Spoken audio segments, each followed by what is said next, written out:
Shiva news चॅनलमध्ये आपल्या सर्वांचे सहर्ष स्वागत. चला तर पाहूया आजच्या काही घडामोडी.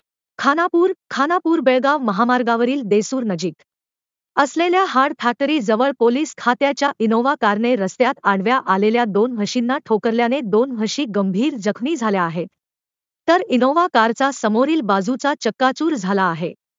सदर अपघात आज शुक्रवार दिनांक 14 फेब्रुवारी 2025 रोजी सायंकाळी 5 वाजेच्या दरम्यान हाड फॅक्टरी नजीक घडला आहे.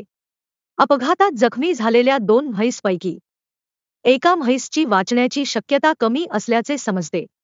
अपघातात जखमी झालेल्या सदर म्हशींच्या मालकाचे नाव दुर्गाप्पा शिवाप्पा कोरवी कमल नगर देसूर असे आहे. शिवा न्यूजसाठी शिवानंद वसेदार. चॅनेलला लाईक व सबस्क्राईब करायला विसरू नका. बेल आयकॉन क्लिक करा.